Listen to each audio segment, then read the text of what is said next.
Story 1. The Midnight Fuel Stop That Doesn't Exist. Marcus Chen had been driving cross-country routes for 18 years, hauling refrigerated goods from Seattle to Atlanta and back again. He knew every truck stop, every rest area, and every all-night diner along Interstate 90 like he knew the lines on his own hands. His Kenworth T680 was practically a second home. With over 1 million miles on the odometer and a meticulously maintained logbook that had never shown a single violation, he prided himself on his predictability, his routine, his absolute mastery of the roads he traveled. It was October 14, 2019, when everything Marcus thought he knew about his route fell apart. He'd left Spokane at 6 p.m. with a full load of frozen seafood destined for a distribution center in Billings, Montana. The weather forecast had been clear, temperatures holding steady in the low 40s, perfect driving conditions for a night run. Marcus preferred the night shifts, less traffic, fewer idiots trying to cut off a fully loaded semi, and the peaceful solitude of the highway stretching endlessly before his headlights. Around 11:30 p.m., Marcus noticed his fuel gauge dropping faster than it should. He'd filled up in Spokane, which should have given him enough diesel to make it comfortably past Missoula before needing another stop. But the needle was hovering dangerously close to the quarter-tank mark, and he couldn't afford to risk running dry with 40,000 pounds of cargo that needed to stay frozen. He grabbed his CB radio and checked with a few other drivers in the area, asking about fuel stops ahead. Static crackled back at him. Not unusual. There were dead zones along this stretch where the mountains interfered with radio signals. Marcus checked his GPS, which showed the next major truck stop was still 67 miles ahead in Garrison. Too far to risk it with his fuel situation. He pulled out his phone, checking for alternate options, when he noticed an exit sign approaching that he didn't recognize. Services, 1 mile, fuel, food, rest. Marcus frowned. He'd driven this exact stretch hundreds of times, and there was no service exit between here and Garrison. The Montana highways were notorious for long stretches of nothing between towns. But there it was, clear as day in his headlights, a green interstate sign indicating an upcoming exit. Maybe it was new, he thought. The state had been doing road improvements all year. He signaled and took the exit, his truck's engine rumbling as he downshifted. The off-ramp curved sharply to the right, more sharply than modern highway design typically allowed. Marcus had to slow down more than he liked, his cargo shifting slightly in the trailer behind him. The road was freshly paved, he noticed, the asphalt so black it seemed to absorb his headlights rather than reflect them. No line painting yet, no reflectors, just smooth, dark pavement winding through thick stands of pine trees that pressed, close on both sides. After half a mile, the trees opened up into a clearing and Marcus saw the truck stop. It was larger than he'd expected for such a remote location, a sprawling complex with at least 20 fuel pumps under bright fluorescent lights, a 2-story building that appeared to house a restaurant and convenience store, and a massive parking lot that could accommodate 50 or more trucks. But despite its size, the lot was completely empty. Not a single vehicle in sight. Marcus pulled up to one of the diesel pumps, setting his air brakes with a hiss of compressed air. The silence that followed was profound. No highway noise, no wind in the trees, nothing but the ticking of his cooling engine. He stepped down from the cab, his boots hitting the pavement with a sound that seemed too loud in the stillness. The air smelled wrong. Not the usual mix of diesel fumes and pine, but something else. Something almost metallic with an underlying sweetness that made his stomach turn. The fuel pump looked modern enough with a digital display and card reader. Marcus swiped his company fuel card, expecting the usual prompts for odometer reading and driver ID. Instead, the display flickered and showed simply, "Begin fueling." No authorization request, no PIN entry, nothing. He shrugged and grabbed the nozzle, inserting it into his truck's tank. The diesel began flowing immediately, the counter on the pump spinning up rapidly. While his tank filled, Marcus decided to check out the main building. He needed coffee, and his logbook required him to note this stop anyway. He'd have to report the location to his dispatcher in the morning. This place wasn't in any of the company's approved stop databases. The building's glass doors slid open automatically as he approached, revealing a brightly lit interior that looked like every other truck stop convenience store he'd ever seen.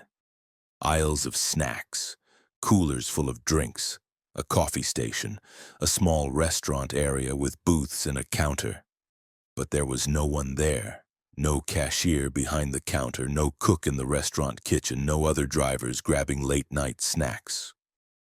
The fluorescent lights hummed overhead, casting everything in a harsh white glow that made Marcus squint. He called out, "Hello? Anyone working here?" His voice echoed strangely, as if the building were much larger than it appeared, the sound bouncing back to him with a slight delay that made it seem like someone else was speaking his words.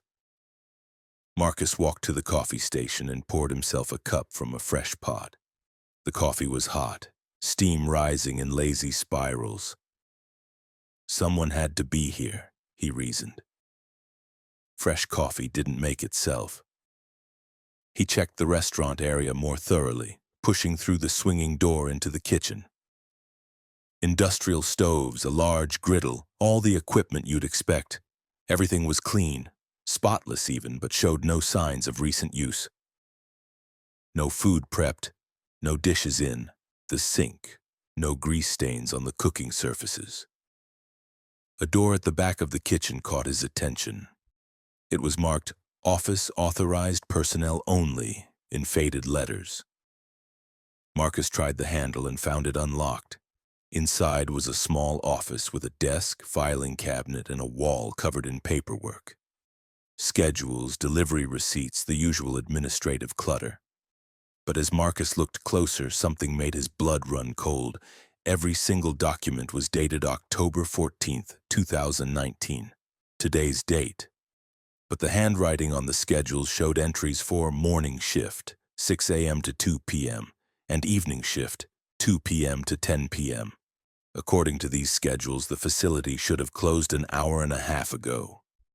Marcus backed out of the office, his coffee forgotten. This was getting too weird.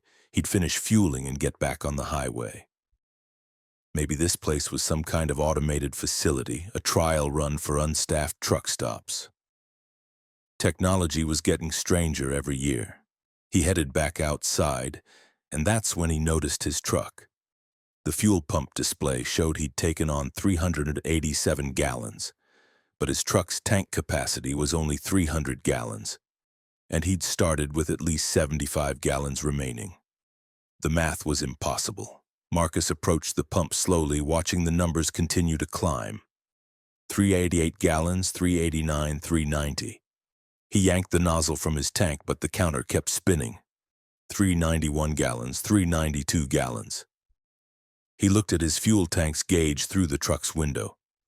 It showed completely full, the needle pressed hard against the maximum mark. Panic rising in his chest, Marcus jumped back into his cab and started the engine. He needed to leave, right now.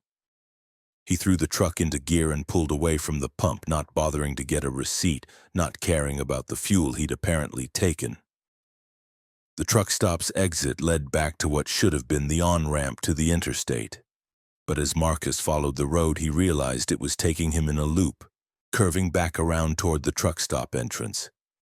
He tried again, carefully watching his direction this time. East, toward the interstate. But after 2 minutes of driving, the truck stop appeared ahead of him again, exactly as he'd left it, the pump he'd used still showing that impossible gallons number on its display. Marcus grabbed his CB radio. "This is eastbound driver on I-90. Anybody out there? I need some help. I'm stuck at a..." Static consumed his words, thick and harsh, and underneath it he thought he heard something else. Voices, maybe, or something that wanted to be voices, speaking words that almost made sense but slipped away from comprehension the moment he tried to focus on them. His phone showed no signal. His GPS had frozen, the screen displaying only his location as a blinking dot in the center of an otherwise blank map. No roads, no towns, no landmarks, just a single dot in an expanse of nothing. Marcus's hands were shaking now, his breathing coming fast and shallow. 18 years of professional driving, and he'd never felt fear like this. Primal, instinctive terror that turned his guts to water. He tried the exit again, driving faster this time, his truck's engine roaring. But again, the road curved back, and the truck stop appeared ahead. On the fourth attempt, Marcus noticed something that made his bladder clench with fear. His truck was already parked at one of the pumps. He could see it clearly in the lot. His exact Kenworth T680, same company colors, same number on the door. But he was driving his truck. He looked down at his hands on the steering wheel, at the familiar interior, at his personal items in the cab.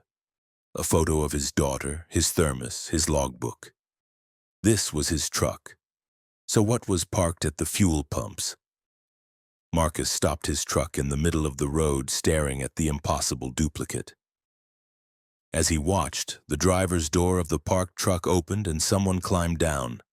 The figure was too far away to see clearly, but it moved with a familiar gait, walked with a familiar hitch in its left leg that Marcus had developed after a car accident 5 years ago. The figure turned to face him, and even at a distance, Marcus could see it was wearing the same jacket he was wearing, the same Seattle Mariners cap he had on his head. The other Marcus raised a hand and waved. Not a friendly greeting, but a slow, deliberate gesture that seemed more like a warning or a farewell. Then it turned and walked into the truck stop's main building, disappearing through those automatic sliding doors. Marcus sat frozen, his engine idling, his mind refusing to process what he'd seen. Then, cutting through his paralysis, he heard his own voice on the CB radio. "This is eastbound driver on I-90. Anybody out there? I need some help. I'm stuck at a..." The same words he'd spoken earlier in the same tone with the same panic underneath. But he hadn't keyed the radio. His hands were locked on the steering wheel, nowhere near the CB mic. Understanding crashed over him like ice water. This wasn't a loop in space. It was a loop in time. He was watching himself arrive at the truck stop, watching the events play out again. Which meant somewhere in this loop there was a Marcus who'd been here even longer, who'd maybe watched him arrive, who'd maybe tried to warn him. How many versions of himself were trapped here, cycling through the same impossible arrival over and over? Marcus made a decision born of pure desperation. He turned his truck around away from the truck stop and drove in the opposite direction from the interstate on-ramp. The road was dark, unlit by street lamps, but he pushed his speed as high as he dared with a full load. The pine trees rushed past on either side, thick and dark and endless. He drove for 10 minutes, 15, watching his odometer tick up the miles. Then the trees opened into a clearing, and there it was, again.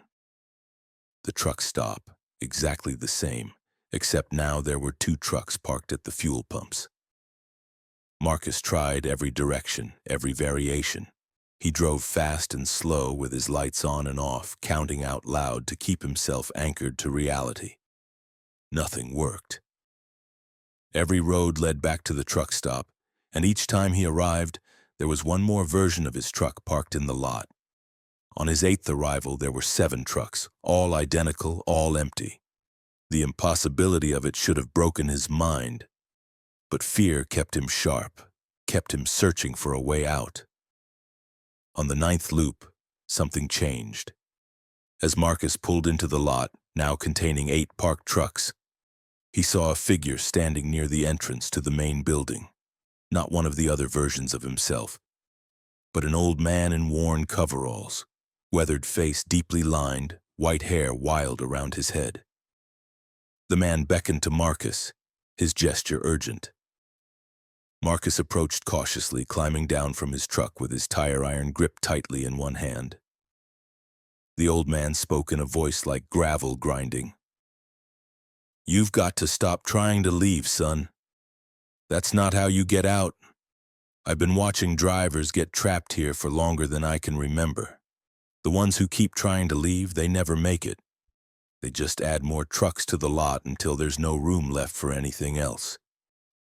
Then they fade away completely and the lot empties and it starts over with some new poor bastard. What is this place? Marcus demanded, his voice cracking. How do I get out? The old man pointed at the main building. You've got to go in there and finish what you started. Go inside, drink that coffee you poured, pay for your fuel, get your receipt. Do it all proper-like. This place feeds on interrupted journeys, on things left undone. You rushed out in a panic, left everything incomplete. Now you're stuck in the moment of leaving, playing it over and over. You've got to complete the transaction, close the loop properly, or you'll be here until you're nothing but another empty truck in the lot.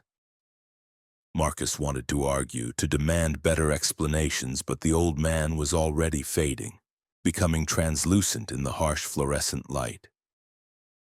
Wait, Marcus called. Who are you? Are you trapped here too? The old man's voice came from everywhere and nowhere. I'm the one who didn't listen. I'm what's left when you've looped so many times you forget how to be anything else. Don't become me, son. Finish your business. Close the loop. Marcus stood alone in the parking lot, surrounded by 8 identical versions of his truck, each one a testament to his failed escape attempts. He looked at the main building, at those sliding glass doors that had opened to let him in on that first arrival.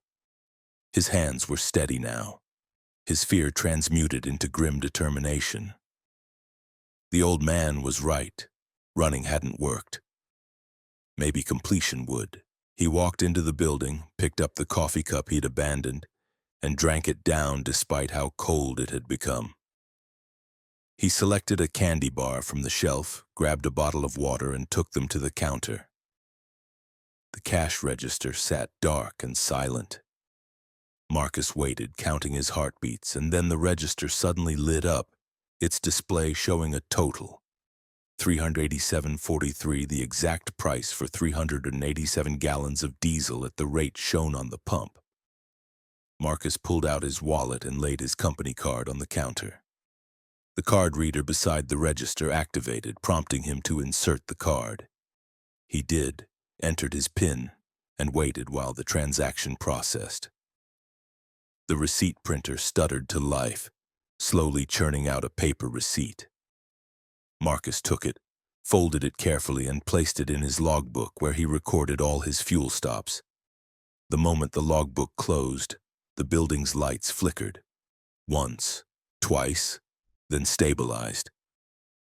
Marcus turned and walked back outside. The parking lot was empty. All 8 of his trucks had vanished, leaving only his original rig parked at the pump where he'd first stopped. The night air smelled normal now, pine and diesel and the faint scent of rain approaching. In the distance, he could hear the sound of highway traffic, that constant white noise he'd been missing without realizing it. Marcus climbed into his truck, started the engine, and pulled out of the truck stop. He followed the exit road back toward the interstate, his heart hammering, half expecting to see the lot appear ahead of him again. But instead, the road merged smoothly onto the I-90 on-ramp, and suddenly he was back in the flow of traffic, an eastbound semi passing him with a blast of its horn, the familiar rhythm of highway driving resuming as if it had never stopped. He checked his GPS. It showed him exactly where he should be, 17 miles past where he'd taken that exit. He looked at his fuel gauge. It read full. His logbook was open on the seat beside him, and he glanced down at the most recent entry. There, in his own handwriting, was a record of a fuel stop, location listed as Montana Highway Service Plaza, mile marker 178. Total gallons 387, amount paid 387.43. But Marcus knew with absolute certainty that no such place existed on any map. Marcus Chen completed his delivery to Billings on schedule. He filed his paperwork, turned in his receipts, including the one from the impossible truck stop. His fleet manager never questioned it. The charge appeared on the company fuel account just like any other legitimate stop. Marcus drove that route dozens of times over the following years, always slowing down as he passed the area where he'd taken that exit. He never saw the sign again, never saw the off-ramp, never saw any evidence that the truck stop had ever existed. But he kept the receipt. And sometimes, late at night when he was alone on dark highways, he'd take it out and look at it, feeling the paper between his fingers, reading the faded text that documented an impossible transaction. It reminded him that the roads he traveled held mysteries deeper than any map could show, that completion and closure mattered in ways he'd never understood before that night, and that somewhere in the vast network of American highways, there might be other places like that truck stop, places that exist in the gaps between destinations, fed by the unfinished business of travelers who don't make it home. He never told anyone the full story. How could he explain it in a way that made sense? But he became known among other drivers for always completing his trips properly, always getting receipts, always finishing every transaction down to the last detail. And when younger drivers asked him why he was so meticulous, he'd just smile and say, "You never know when the details will save your life." Story 2. The woman who waved from every overpass.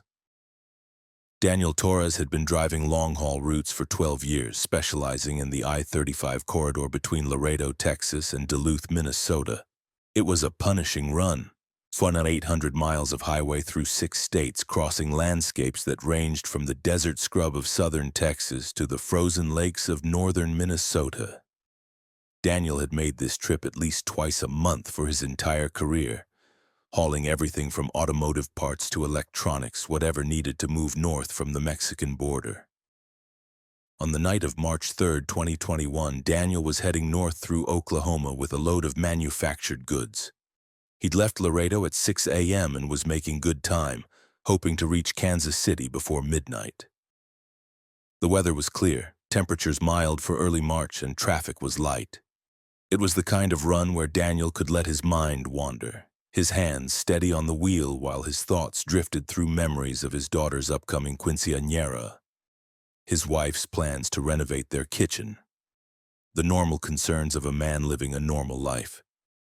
He was 60 miles south of Oklahoma City when he saw her for the first time, a woman standing on an overpass visible in his headlights as he approached. She was wearing a white dress that seemed to glow in the darkness, her long, dark hair hanging loose around her shoulders. As Daniel's truck passed beneath the bridge, the woman raised her hand and waved, a slow, deliberate gesture that somehow seemed directed specifically at him, despite the fact that she was at least 30 feet above the highway. Daniel felt a chill run down his spine but dismissed it. People stood on overpasses sometimes, watching the traffic flow beneath them. It was weird, sure, but not unheard of. He'd seen it before, usually teenagers looking for something to do in small towns where entertainment options were limited. He adjusted his grip on the steering wheel and continued north, pushing the image of the woman from his mind. 20 miles later, he saw her again. Same woman, same white dress, same dark hair, standing on another overpass and waving as he passed underneath. Daniel's breath caught in his throat. That was impossible. No one could have gotten ahead of him that quickly, not with the speed he was traveling. He grabbed his CB radio. Any northbound drivers near mile marker 143 on I-35? You guys see someone on that last overpass? A trucker's voice crackled back. Negative, partner. Road's clear far as I can see. Why, something wrong? Daniel hesitated. No, never mind. Just thought I saw something. He clicked off the CB and tried to rationalize what he'd seen.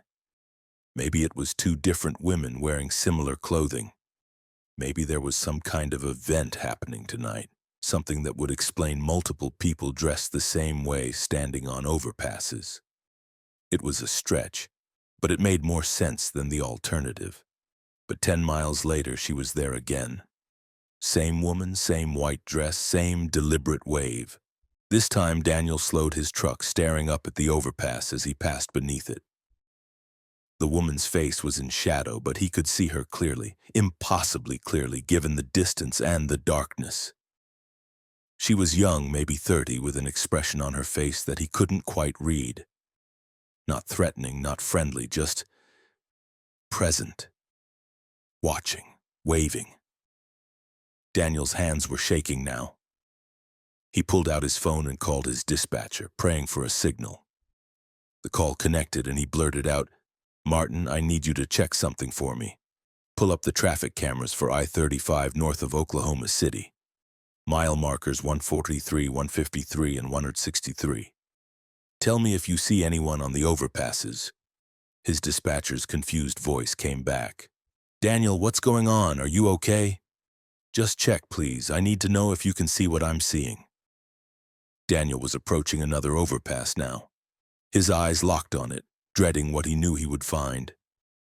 And there she was, the same woman in white waiting for him, raising her hand in that slow, deliberate wave as his truck passed underneath. Martin's voice returned, "I've got the traffic cameras pulled up. I'm not seeing anyone on any of those overpasses, Daniel. The road's completely clear. No pedestrians, no stopped vehicles, nothing. Are you feeling all right? You need to pull over and take a break?" Daniel's mouth was dry, his heart pounding so hard he could feel it in his throat. "I'm seeing someone, Martin. On every overpass. Same woman, every single one. She's waving at me." Even as he said it, he knew how insane it sounded. "Daniel, there's no one on those bridges. I'm looking at live feeds right now. You need to find a rest stop and get some sleep. How many hours have you been driving?" 10, maybe 11. "But I'm not tired, I'm not hallucinating. She's real, I can see her as clear as day." Another overpass was approaching. Daniel gripped the wheel so hard his knuckles turned white. The woman appeared right on schedule, her white dress brilliant against the night sky. Her hand raising in that greeting that was beginning to feel less like a wave and more like a summons. Martin's voice was gentle but firm. "Listen to me. There's a truck stop 15 miles ahead at the Oklahoma City junction. I want you to pull in there, get some rest, and we'll figure this out in the morning. I'm logging this as a mandatory rest break. Do not argue with me on this." Daniel wanted to protest, but another part of him, the part that had kept him alive and safe through 12 years of long-haul driving, recognized that something was deeply wrong. Either he was experiencing some kind of mental breakdown, or something impossible was happening on this highway. Either way, he needed to stop. "Okay," he said quietly. "I'll stop at the junction." But the woman had other plans. As Daniel approached the next overpass, his truck's engine coughed, sputtered, and died. All his instruments went dark. No lights, no power, nothing. The truck rolled forward on momentum alone, coasting silently beneath the overpass where the woman waited. In the absolute darkness of his dead cabin, Daniel saw her face clearly for the first time. She was beautiful and terrible, her features perfect but somehow wrong, like a painting of a human face created by someone who'd never actually seen one. Her eyes were too large, her mouth too wide, her proportions just slightly off in ways that made Daniel's primitive brain scream danger. And she wasn't just waving anymore, she was pointing. Her finger extended toward something ahead of him, something he couldn't see in the darkness. Daniel's truck rolled to a stop in the middle of the highway, dead and dark. He sat in the silence, listening to his own ragged breathing, waiting for... what? He didn't know. Then his truck's electrical system surged back to life with a cascade of warning lights and alarms. Daniel's headlights blazed on, illuminating the highway ahead. And there, 50 yards in front of where his truck had stopped, was an accident. A massive pileup involving at least 6 vehicles spread across all lanes of the highway. Emergency vehicles were just arriving, their lights painting the scene in chaotic reds and blues. The wreckage was fresh, This had happened minutes ago, maybe seconds. If Daniel's truck hadn't died, if he hadn't coasted to a stop, he would have plowed into that pileup at 70 miles per hour. With 40,000 pounds of cargo behind him, he would have killed people. He would have added his truck to the destruction, maybe died himself in the resulting fireball. Daniel sat stunned, his mind struggling to process what had just happened. The woman in white had stopped him. She'd been warning him, not threatening him. Every wave had been pointing toward this moment, this disaster he'd been racing toward. She'd saved his life. He put his truck in park and activated his hazard lights, then climbed down from the cab on shaking legs. Emergency responders were working the accident scene, extracting people from crushed vehicles, setting up flares and barriers. Daniel approached one of the highway patrol officers. "I'm the driver of that semi back there. My truck died right before I reached this. What happened?" The officer was young, her face pale with stress. "Wrong way, driver. Some drunk idiot got on the interstate going south in the northbound lanes, hit 3 cars head-on before jackknifing that tanker truck." She pointed to a semi lying on its side, diesel fuel spreading in a dark pool across the pavement. "You're lucky you stopped when you did. If you'd been here 30 seconds earlier, that fuel would have ignited with you in it." Daniel looked back at his truck, then up at the overpass behind him. The woman in white was gone. "Did you guys see anyone on the overpasses tonight?" he asked the officer. "Someone in a white dress?" The officer shook her head. "No, why? Was someone up there? If they were, they might have witnessed the initial collision. We'd need to get a statement." She pulled out her radio to contact other units. "Never mind," Daniel said quickly. "I must have been mistaken." He returned to his truck and called Martin to report the accident. His dispatcher was relieved he was safe, but puzzled by the electrical failure that had saved his life. "That truck was serviced 3 weeks ago," Martin said. "Full diagnostic showed everything was running perfect. For it to just die like that and then restart, I've never heard of anything like it." Daniel ended the call and sat in his dark cabin waiting for the highway to clear. He looked at every overpass he could see, searching for a glimpse of white dress, a silhouette against the night sky. Nothing. She was gone, having completed whatever purpose had brought her to this stretch of highway on this particular night.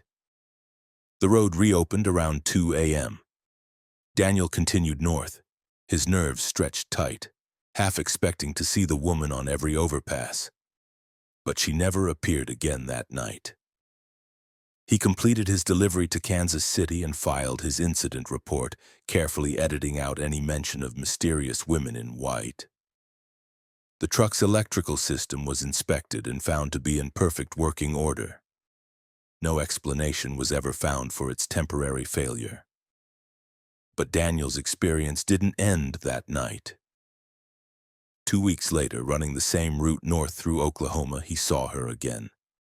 Same overpass where he'd first spotted her, same white dress, same slow wave. Daniel's blood ran cold, but he forced himself to stay calm. He grabbed his CB radio and called out to other drivers. "Northbound on I-35 at mile marker 143. Anybody see someone on that overpass?" 2 voices responded immediately. "Yeah, I see her. Woman in white, waving like a crazy person. Got her on my dash cam. Been seeing her on and off for about 30 miles, thought about calling the cops." So other drivers could see her now. She was real, or at least visible to multiple witnesses.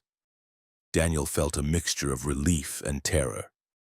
He wasn't insane, but that meant something genuinely impossible was happening on this highway.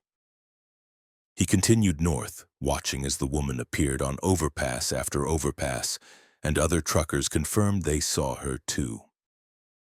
Then 40 miles north of Oklahoma City, traffic came to a sudden stop.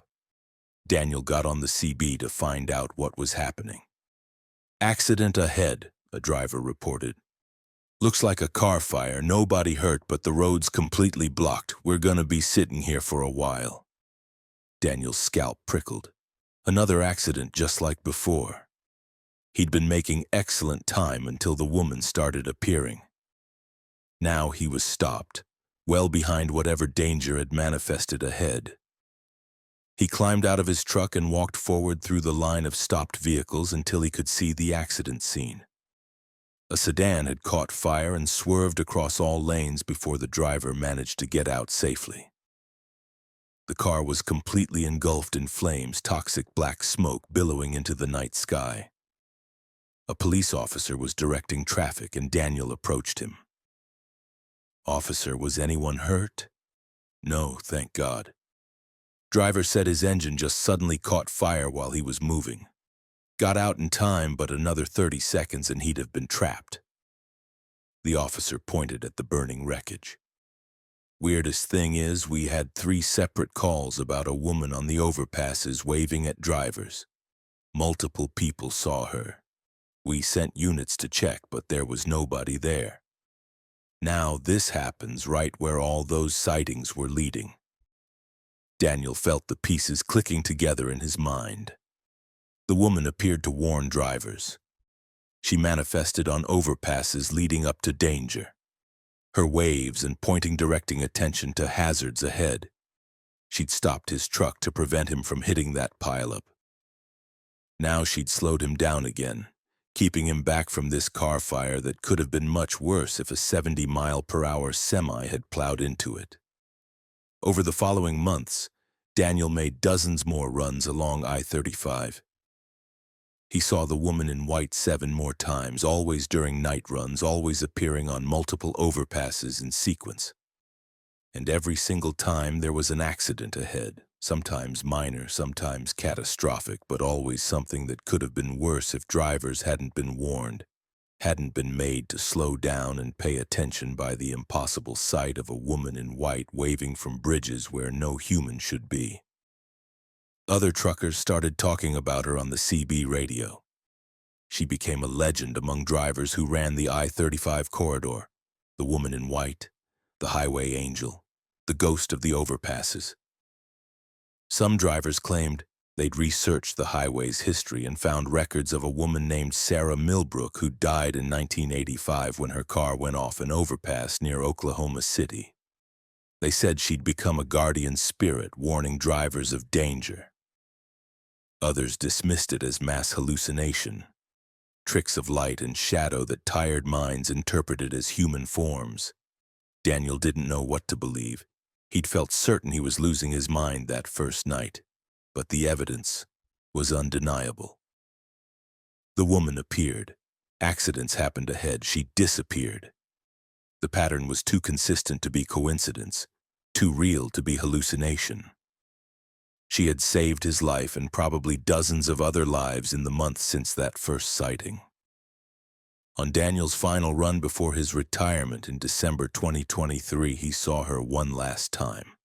It was his 100th trip along I-35, and he'd been wondering if she would appear to mark the occasion. Near Oklahoma City, on that same overpass where he'd first seen her over 2 years earlier, she stood in her white dress. But this time, instead of waving, she simply placed her hand over her heart and nodded to him. A gesture of farewell, of recognition. Daniel slowed his truck and nodded back, feeling tears sting his eyes. "Thank you," he whispered, knowing somehow that she would hear him. "Thank you for watching over us." The woman smiled, the first time Daniel had ever seen her expression change. And then she faded away like morning mist, there one moment and gone the next. There was no accident ahead that night. The road was clear all the way to Kansas City. Daniel completed his final delivery and filed his retirement paperwork the next week. He never drove I-35 again, but he still follows the traffic reports for that corridor. And sometimes, late at night, he sees reports of a mysterious woman sighted on overpasses, always appearing before accidents, always warning drivers of danger ahead. Daniel knows she's still out there, still watching, still waving to drivers who are racing toward disasters they can't see coming. He doesn't know who she is or was, doesn't know what force keeps her tethered to those overpasses, what debt she's repaying, or what purpose drives her endless vigil. But he knows she's real. and he knows she's saved more lives than anyone will ever be able to count. In his quiet moments, Daniel wonders about the nature of guardianship, about the spirits that might watch over highways and the travelers who use them.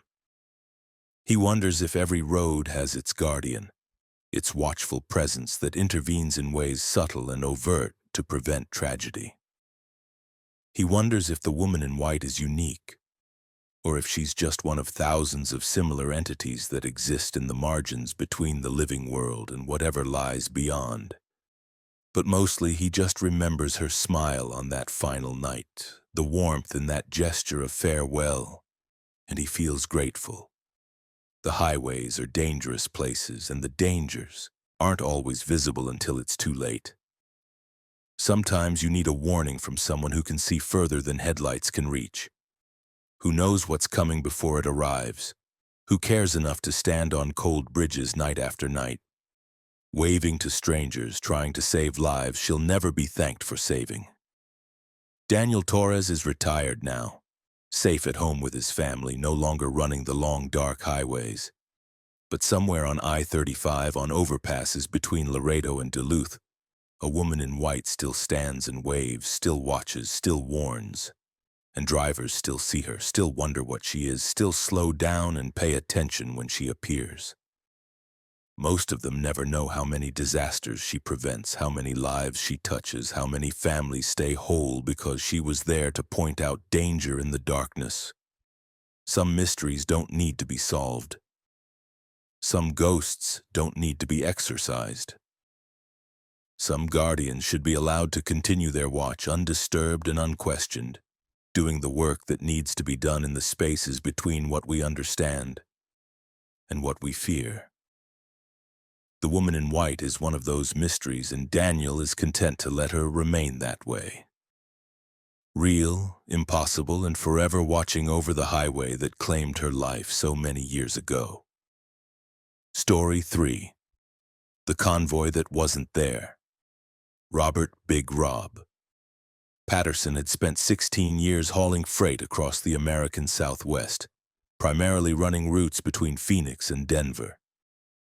His freightliner Cascadia was his pride and joy, a 2018 model with over 600,000 miles on the odometer and maintenance records that were impeccable. Rob was a professional's professional, a driver who took his job seriously, who knew every curve and grade of the highways he traveled, who'd never had an accident or citation in his entire career. The night of August 17, 2020 started like any other. Rob left Phoenix at 9 p.m. with a load of industrial machinery destined for a construction site outside Denver. His route took him north on US 60 to I-40, then northeast through Flagstaff and on toward the New Mexico border. It was a route he'd driven hundreds of times through landscapes he knew better than his own backyard. The desert lowlands giving way to pine forests, the long climb up through the mountains, the plateau country that stretched endlessly under vast starlit skies. Around 1:30 a.m., Rob was cruising through the high country east of Flagstaff, his CB radio playing softly with the usual chatter of drivers scattered across the western routes. The night was clear and cold, temperature hovering around 40 degrees, visibility unlimited. The kind of night where you could see other vehicles' headlights from 10 miles away. Bright points of light moving along the dark ribbon of highway. Rob noticed the convoy ahead of him when he was still 5 miles out. 7 trucks running together, their running lights visible as a string of amber jewels against the black landscape. Running convoys wasn't unusual. Sometimes drivers would group up for company or for the fuel efficiency benefits of drafting, or just because they happened to be on the same schedule.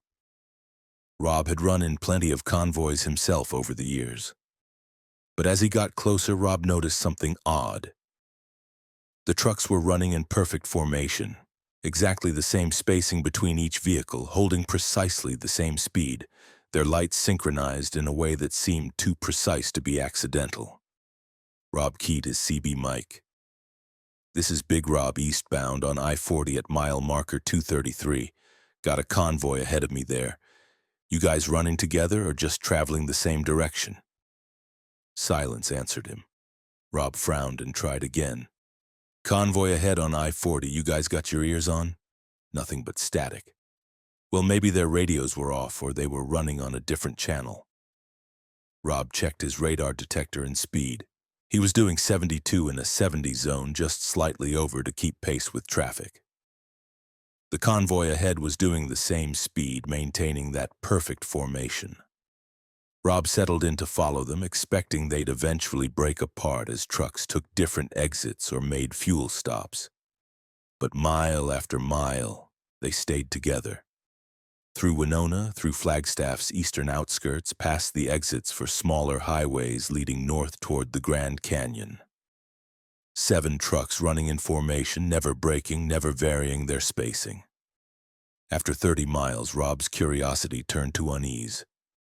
He grabbed his CB again, this time broadcasting on the general channel. Any eastbound drivers on I-40 seeing this convoy ahead of me? 7 trucks running perfect formation. Several voices crackled back immediately. Big Rob, this is Thunder Road about 10 miles behind you. I don't see any convoy. Just you far as my eyes can reach. Roger that, I'm 20 miles back. Only truck I got on my screen is your transponder, Rob. Rob's hands tightened on the steering wheel. That was impossible. He could see the 7 trucks clearly. They were less than a quarter mile ahead now. Their taillights bright red points in his windshield. Their running lights outlining their forms against the darkness.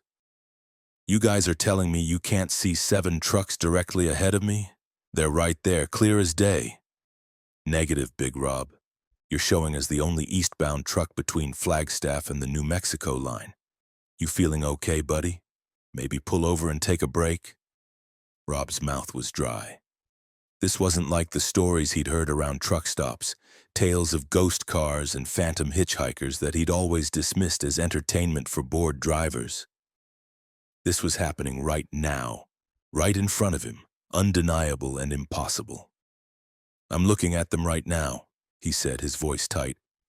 7 trucks, looks like Kenworths and Peterbilts, running perfect formation. If you guys can't see them then I don't know what they are.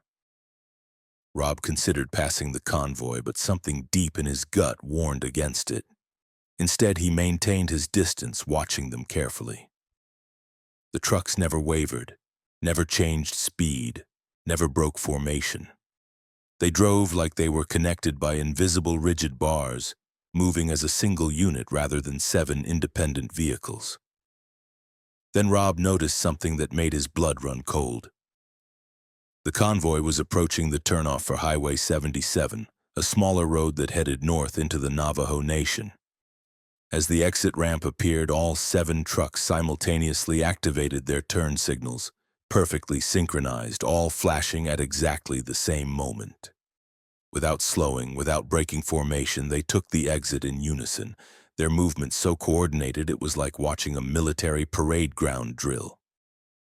Rob's hands moved on their own, steering his truck to follow the convoy onto Highway 77.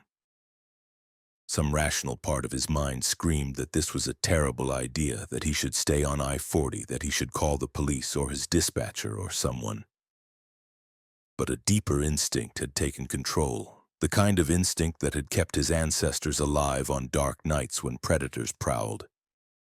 The knowledge that sometimes you needed to follow, needed to see where things led, needed to understand what you were dealing with before you could figure out how to survive it. Highway 77 was a narrow 2-lane road cutting through absolute wilderness. No towns, no services, no traffic except for Rob and the phantom convoy ahead of him. The landscape was stark and beautiful, high desert plateau country, sage and scrub stretching away to distant mesas silhouetted against the star-filled sky. Rob's headlights caught occasional reflections from animal eyes in the darkness. Deer, coyotes, things that watched his passage with alien interest. The convoy maintained its formation, running at exactly 55 miles per hour now, the reduced speed limit for this smaller highway. Rob followed at a safe distance, his mind racing. He tried his cell phone, but there was no signal out here.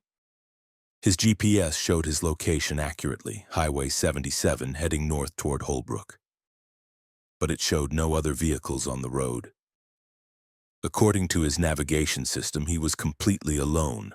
After 20 miles, the convoy turned again, this time onto an unmarked dirt road that wasn't on Rob's GPS at all. The road seemed to appear out of nowhere, a pale track cutting off into the desert, visible only in the headlights of the lead truck. Rob hesitated at the turnoff, his truck idling while he tried to decide whether to follow. Every bit of common sense he possessed screamed that this was where he should stop, should turn around, should get back to civilization and forget everything he'd seen.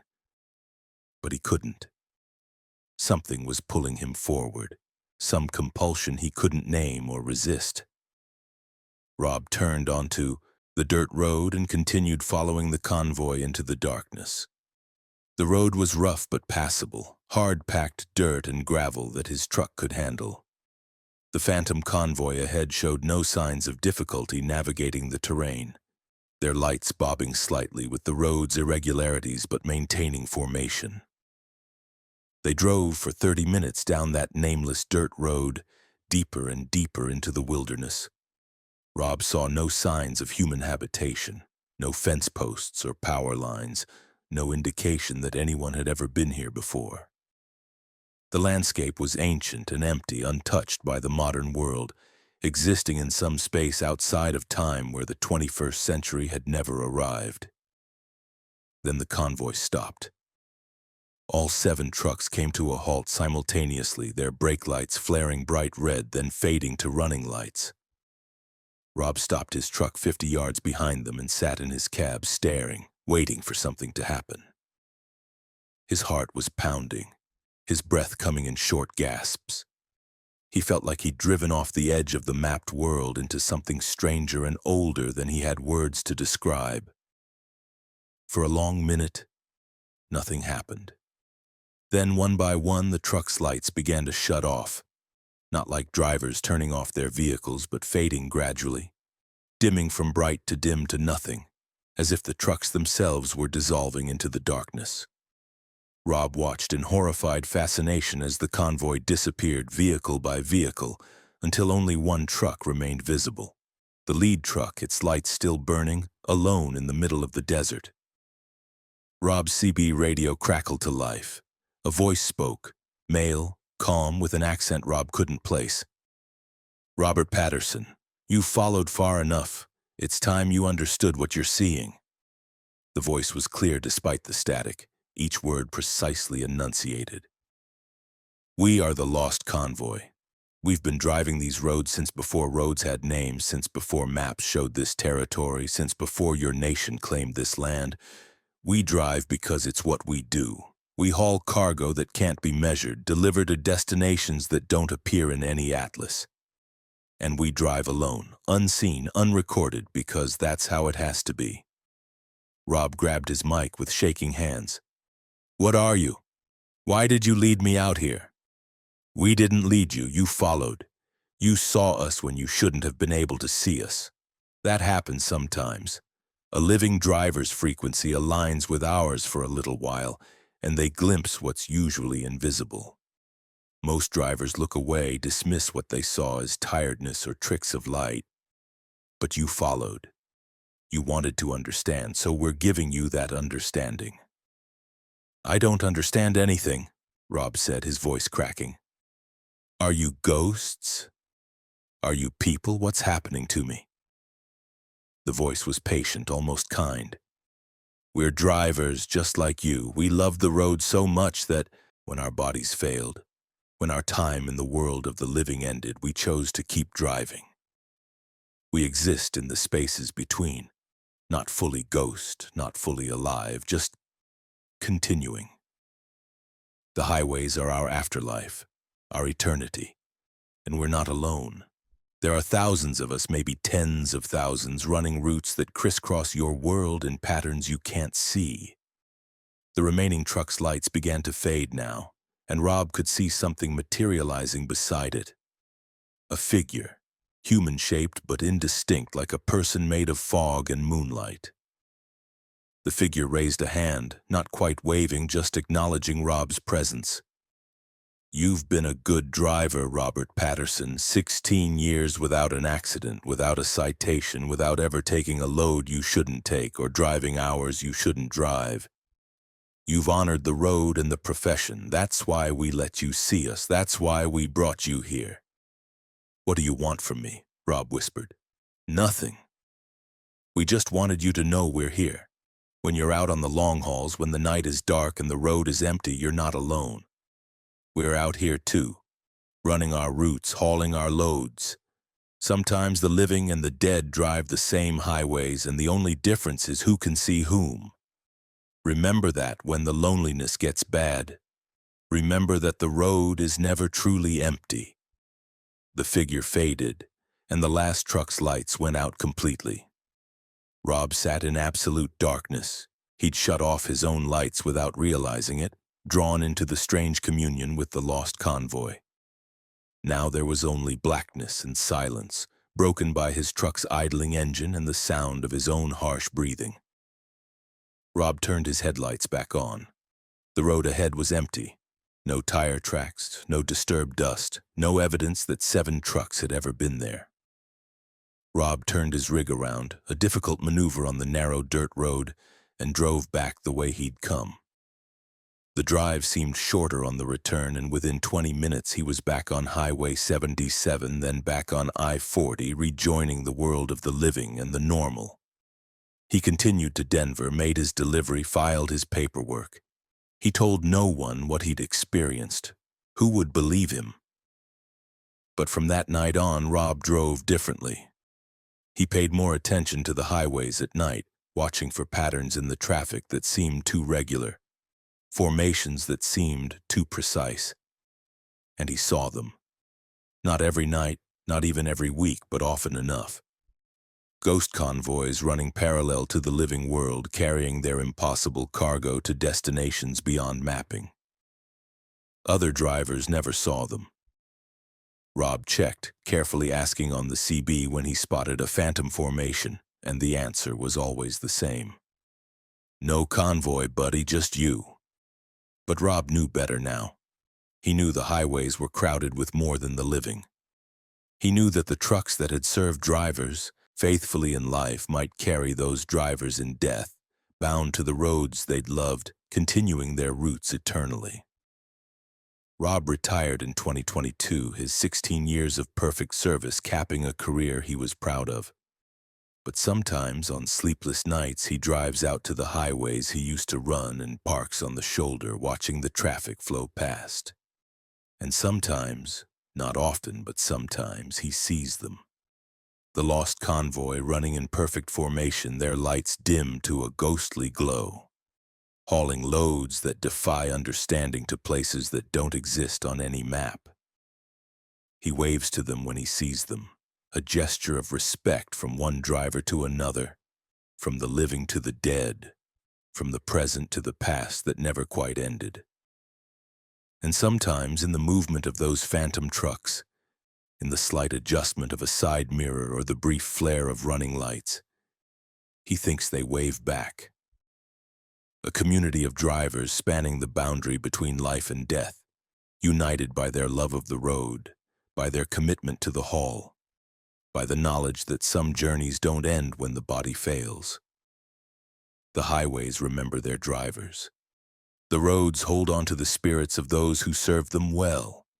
And if you drive long enough, pay close enough attention, honor the profession and the road properly, you might catch a glimpse of them too. The lost convoy and all its kindred running routes that existed before highways had numbers.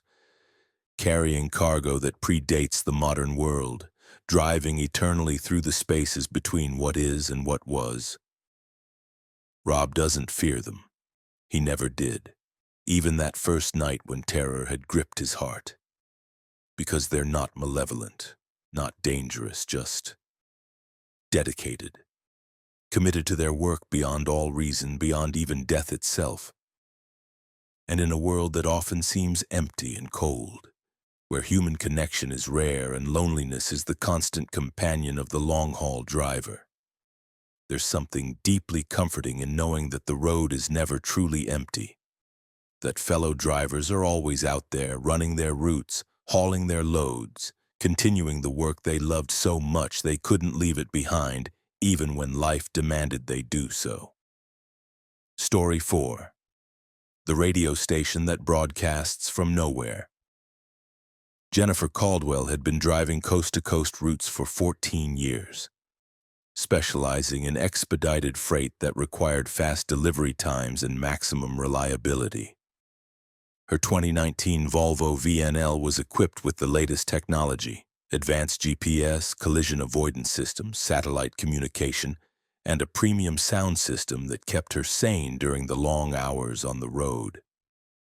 Music was Jennifer's lifeline during her drives, the thing that kept her alert and engaged when the highway threatened to become a hypnotic blur of white lines and reflector posts. On the night of June 9, 2022, Jennifer was running I-80 eastbound through Nevada, hauling computer components from Sacramento to a data center in Pennsylvania. The route was familiar. She'd made this exact run at least twice a month for the past 3 years. The Nevada stretch was always the loneliest part of the journey. Hundreds of miles of empty desert, towns few and far between, nothing but sagebrush and darkness under vast starlit skies. Around 2 a.m., somewhere between Winnemucca and Elko, Jennifer was scanning through radio stations trying to find something to listen to. Static hissed from most frequencies. The mountains and distance made radio reception spotty at best out here. She was about to give up and switch to her playlist of downloaded podcasts when she caught a fragment of music on 98.6 FM. Clear, strong signal, no static at all. She fine-tuned the frequency and was rewarded with smooth jazz, a saxophone melody that flowed like liquid gold through her truck's speakers. Jennifer smiled and settled back in her seat, letting the music wash over her. The DJ came on between songs, his voice warm and professional. You're listening to KNWH, broadcasting from the heart of the Nevada desert. The time is 2:17 a.m., temperature is 53 degrees, and we're here to keep you company through the long dark hours. Next up we have Miles Davis, followed by some Coltrane, and then we'll take your requests. Our number is 775-555-NWHR. That's 775-555-6947. Call in and tell us what you want to hear. Jennifer made a mental note of the station. Good jazz in the middle of nowhere was rare. She'd have to remember 98.6 FM for future trips. The music continued, a perfect mix of classic and contemporary jazz that demonstrated someone with real knowledge curating the playlist. Between songs, the DJ provided smooth transitions, little facts about the artists, and occasional comments about the night, the desert, the experience of driving through darkness. After an hour, Jennifer decided to call in a request. She loved a particular Billie Holiday song, and if this station was as good as it seemed, maybe they'd have it in their library. She dialed the number the DJ had given, 775-55-6947. The phone rang twice, then a voice answered, KNWH, you're on the air with DJ Midnight. What's your name and where are you calling from? This is Jennifer. I'm a trucker running eastbound on I-80 somewhere around mile marker 225. Love your station, been listening for about an hour now. Jennifer the trucker, welcome to the show. What can we play for you tonight? Do you have Strange Fruit by Billie Holiday? That's my favorite driving song. Strange Fruit, heavy choice for a dark night, but we've got it. Coming right up just for you, Jennifer. Stay safe out there on the highway. The DJ's voice was friendly, but Jennifer thought she detected something else underneath. A note of concern or maybe warning. The song came on, Billie Holiday's haunting voice filling Jennifer's cab. She drove on through the darkness, lost in the music, her truck's headlights carving a tunnel through the night. When the song ended, the DJ came back on. That was for Jennifer, our eastbound traveler on I-80.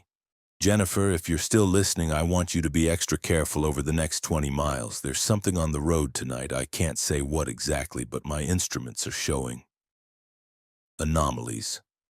Other drivers have been reporting strange sightings. Keep your eyes open, stay alert, and don't stop for anything that doesn't look right. Jennifer's hands tightened on the steering wheel. What kind of radio station warned about anomalies? She grabbed her CB radio and called out, "Any eastbound drivers on I-80 near Elko, you guys listening to 98.6 FM? Station called KNWH?" Silence answered her. She tried again. "Any driver anywhere, you familiar with a station called KNWH? Broadcasts on 98.6? Several voices crackled back, all with the same response. "Never heard of it. No station by that name in Nevada that I know of. 98.6 is just static out here, honey. You picking up something?" Jennifer's scalp prickled with unease. She was clearly receiving a radio station, crystal clear signal, professional DJ, high-quality music. But no one else had heard of it. She thought about changing the station, finding something else to listen to, but the DJ's warning kept echoing in her mind. Something on the road tonight. Anomalies. Don't stop for anything that doesn't look right. The music continued. More jazz, more smooth transitions from the DJ. But now Jennifer was paying attention to the things he said between songs, and she noticed they were strange. He talked about the desert like he knew it intimately, mentioned landmarks that Jennifer didn't recognize, a black rock formation shaped like a hand that was 5 miles north of the highway, a valley where the wind always blows west regardless of prevailing conditions, a spot where the highway crosses the exact center of the Great Basin, and you can feel the Earth's magnetic field shift. None of these things were on Jennifer's maps. None of them matched the landscape she was driving through. It was like the DJ was describing a parallel Nevada, one that existed alongside the real one but followed slightly different rules of geography and physics. Then Jennifer saw it, a figure standing on the shoulder of the highway, illuminated in her headlights. A man in old-fashioned clothing, jeans, and a flannel shirt that looked decades out of date, waving his arms frantically, the universal signal for "Please stop. I need help." Jennifer's foot moved toward the brake automatically, years of human decency and empathy making her want to help someone in distress. But the DJ's voice cut through her impulse. "Jennifer, I can see you approaching something. Don't stop. I repeat, do not stop. That's not what it appears to be. Keep driving. Maintain your speed. Don't make eye contact." Jennifer's breath caught in her throat. How could the DJ see her? How could he know what she was approaching? But something in his voice, absolute certainty, commanding authority, made her foot press back down on the accelerator. She drove past the figure, and as her headlights swept over it, she saw it clearly. The man's face was wrong. Too long, too narrow, eyes too far apart. His mouth opened as she passed, and there were too many teeth, sharp and numerous like a shark's. His waving arms bent in places arms shouldn't bend, extra joints that allowed impossible angles. Jennifer suppressed a scream and focused on driving, her hands locked on the wheel, her eyes fixed on the road ahead. In her rearview mirror, she saw the figure watching her truck recede, standing perfectly still now, its pretense of humanity abandoned. Then it stepped backward off the shoulder and vanished into the darkness as if it had never been there. The DJ's voice was soothing, gentle. "Good girl, Jennifer. You trusted your instincts. Or rather, you trusted me, which amounts to the same thing out here." That was a mimic. We get them sometimes in the deep desert, especially on moonless nights like tonight. They look human from a distance, sound human if they call out to you, but get close and the illusion breaks down. Nobody knows what they really are or what they want with stop drivers. The ones who stop don't usually make it back to report. Jennifer found her voice, though it came out shaky. "Who are you? What is this station? How can you see what's happening on the highway?" The DJ chuckled, a warm sound with no malice in it. KNWH has been broadcasting in Nevada since 1952, though we've changed frequencies a few times over the decades. We're a special kind of station, Jennifer. We exist to help drivers like you navigate the parts of the highway that aren't on the maps. Deal with the things that aren't supposed to exist.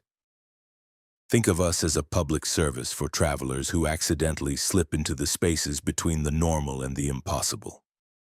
That doesn't answer my question. What are you? We're broadcasters. We're watchers. We're the voice in the darkness that warns you when danger approaches. Beyond that, does it really matter? You're hearing us because you need to hear us. Tonight, this stretch of highway, you're driving through something thin, a place where the normal world and something stranger overlap. We're here to guide you through it safely. Jennifer wanted to argue, to demand clearer explanations, but another part of her recognized the truth in the DJ's words. She could feel it now that she was paying attention. The strangeness of the night, the way the darkness seemed thicker than normal. The sense that the landscape outside her windows wasn't quite matching what her GPS showed. She'd driven off the normal highway somehow, slipped sideways into something adjacent and wrong. The DJ continued, "Keep driving east, Jennifer. Maintain your speed. Stay in your lane. Don't stop for anything. You've got about 15 more miles of this before you're back in normal space. I'll stay with you the whole way. And I'll keep playing music because music helps.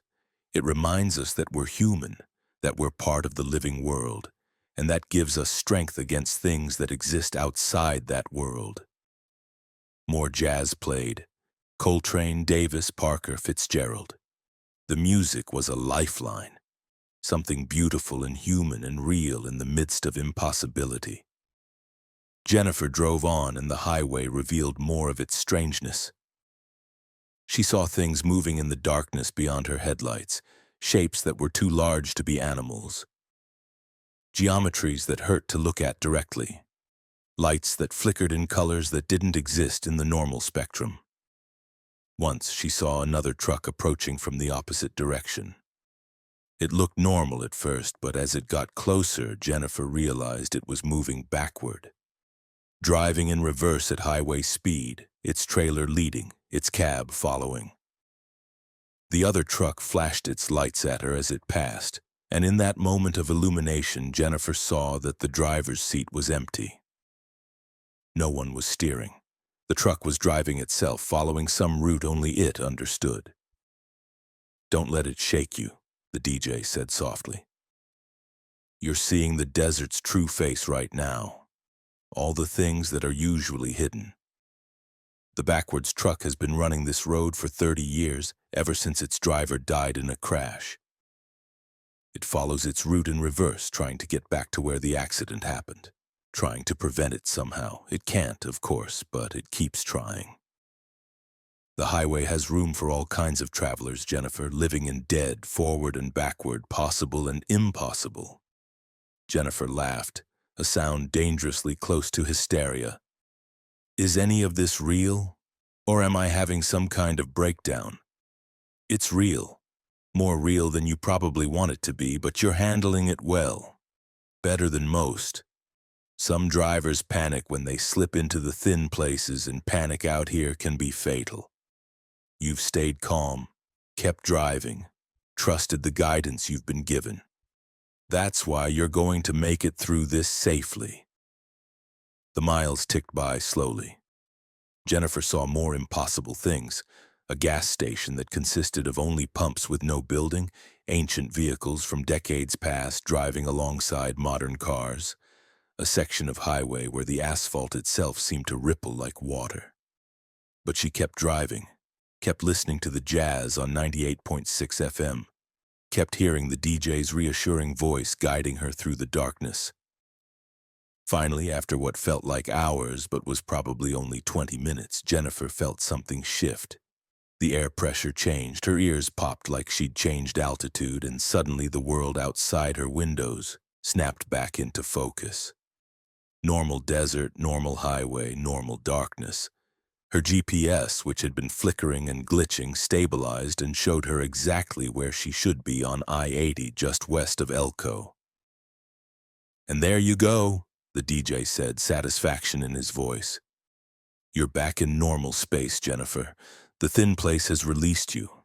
You handled that like a pro. We here at KNWH are proud to have been your guides tonight." "Wait," Jennifer said quickly. "Will I hear you again? If I come through here on another run?" "Maybe. The thin places aren't consistent. They appear and disappear according to rules we don't fully understand, but if you need us, if you slip between spaces again, we'll be here." 98.6 FM KNWH, broadcasting from the heart of nowhere. Stay safe out there, Jennifer. And remember, the highway is stranger than most people realize. You've seen that now. You know the truth. Use that knowledge wisely. The station began to fade, the music growing faint, the DJ's voice dissolving into static. Within seconds, 98.6 FM was nothing but white noise. Jennifer scanned up and down the frequency trying to recapture the signal, but it was gone completely. She grabbed her phone and searched for KNWH Nevada radio station. No results. She tried 98.6 FM Nevada. Nothing that matched what she'd experienced. Jennifer continued to Elko and stopped at a truck stop to refuel and collect herself. She was shaking, her shirt soaked with sweat despite the cool night air. She asked other drivers if they'd heard of KNWH. Blank stares and head shakes. She described her experience carefully, leaving out the most impossible details. An older driver listened thoughtfully, then said, "You slipped into a thin place, honey. Happens sometimes out here in the deep desert. Most people don't even notice. They drive through and forget about it as soon as they're back in normal space. But you noticed, and you got help from the radio. Consider yourself lucky." Jennifer completed her run to Pennsylvania, delivered her load, filed her paperwork. She told no one in her company what had happened. They'd have ordered a drug test and a psychiatric evaluation, probably grounded her pending review. But she couldn't forget it, couldn't dismiss it as hallucination or fatigue. It had been too real, too coherent, too specific. Over the following months, Jennifer made dozens more runs through Nevada. She always tuned to 98.6 FM as she approached that stretch of I-80 between Winnemucca and Elko. Usually it was just static. But 3 more times she heard the music, heard the DJ's warm voice, heard KNWH broadcasting from its impossible location. And each time the station warned her about something. A drunk driver ahead, a rock slide blocking lanes, an animal on the roadway that would have caused her to swerve and potentially crash. KNWH saved her life at least twice more that Jennifer could verify. And she began to hear stories from other drivers shared in the quiet corners of truck stops late at night when the loneliness and strangeness of the profession made people willing to talk about things they normally kept private. Stories of a radio station that appeared when it was needed, that broadcast warnings and guidance, that played beautiful music in the darkest hours, that helped drivers navigate not just the physical highway but the impossible spaces between reality and something else. Some drivers claimed the DJ was a ghost, a broadcaster who died in the 1960s but loved his job too much to leave. Others said KNWH was run by something non-human, entities that existed alongside humanity and occasionally chose to help us. A few insisted it was a government operation, a secret program using advanced technology to monitor highways and assist drivers. Jennifer didn't know which theory, if any, was correct, but she knew KNWH was real.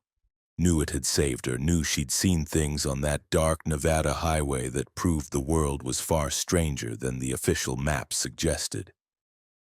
Jennifer still drives coast-to-coast routes. She still runs through Nevada regularly.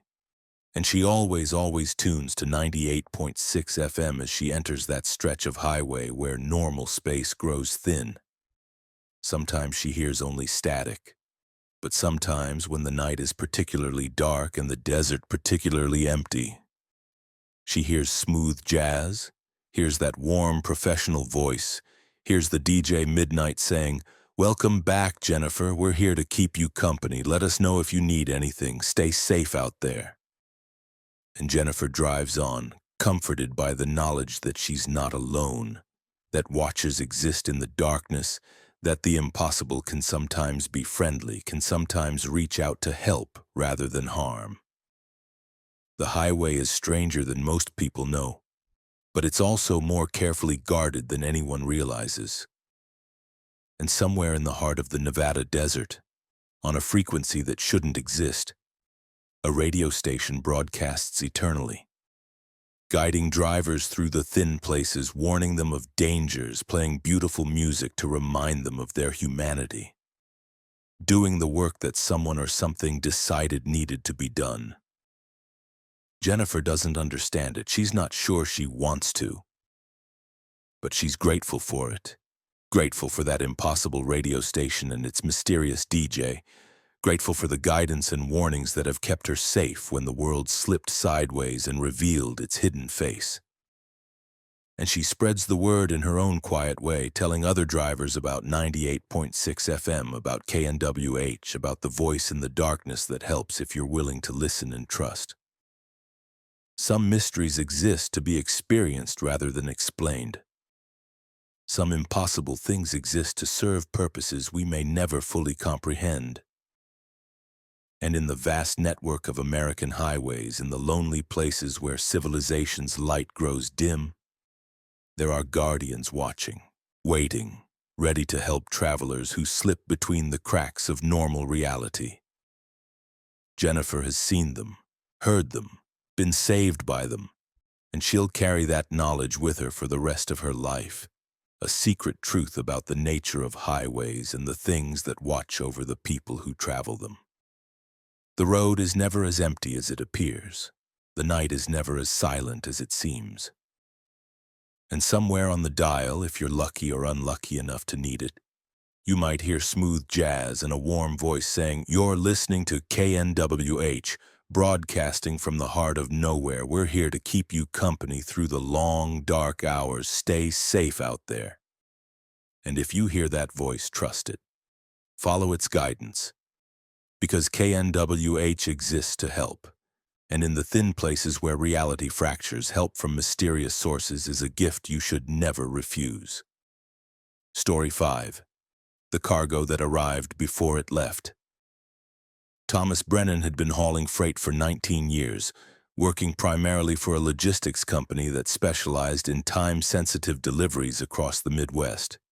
His Peterbilt 389 was a workhorse, a 2017 model with over 700,000 miles on it, and a reputation for reliability that matched Thomas's own professional record.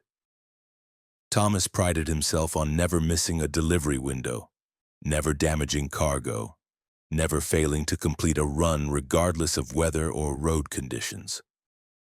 On November 3, 2021, Thomas accepted what seemed like a straightforward assignment: pick up a sealed container from a warehouse in Gary, Indiana, and deliver it to a facility in Des Moines, Iowa, by 8 a.m. the following morning. The cargo was listed simply as industrial components with no additional details, not unusual for certain clients who valued privacy about their manufacturing processes or proprietary technology. The container was a standard 20-foot shipping unit, sealed with both a physical lock and an electronic monitoring system that would alert the company if anyone attempted to open it en route. Thomas picked up the container at 4 p.m. on November 3rd. The warehouse workers used a forklift to load it onto his flatbed trailer, secured it with chains and straps, and gave him the paperwork. The seal numbers matched. The weight was logged at 8,400 pounds. Everything was in order. Thomas signed off on the pickup and headed out, planning to drive straight through with only a fuel stop in the middle.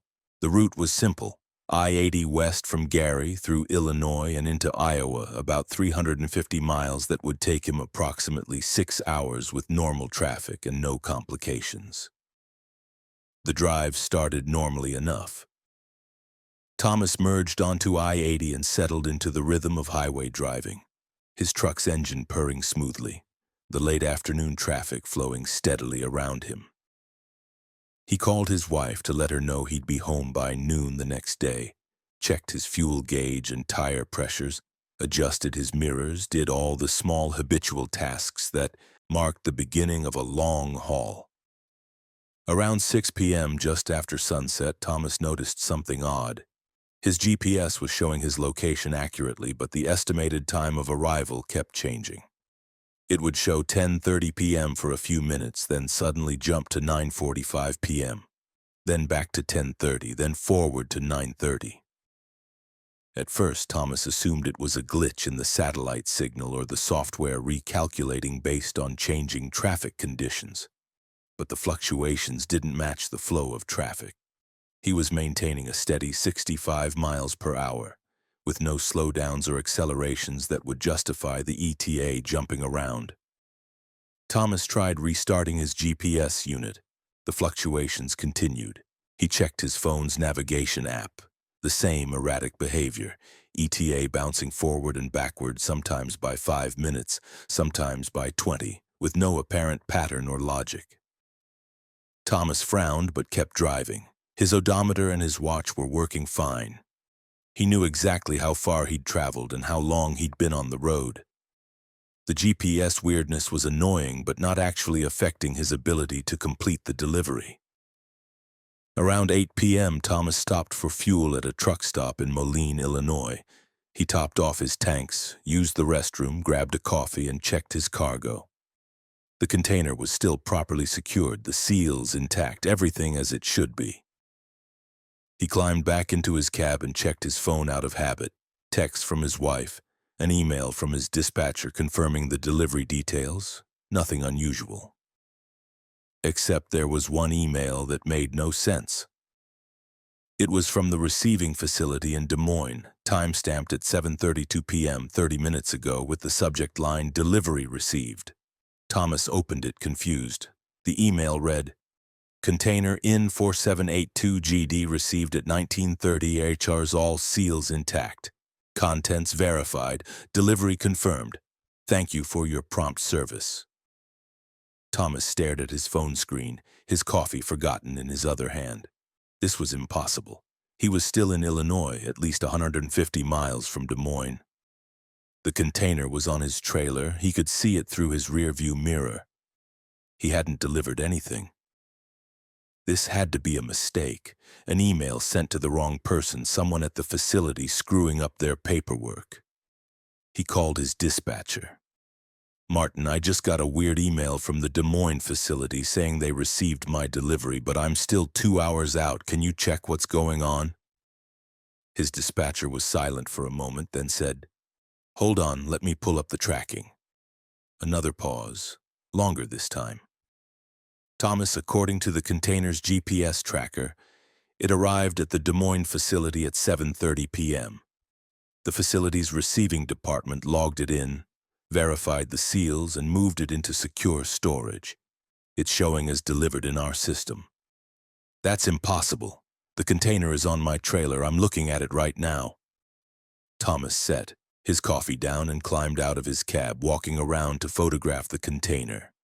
He sent the photo to his dispatcher. "Check your phone. There's your proof." Martin's voice was strained when he came back on the line. "I see the photo. That's definitely container in 4782 GD.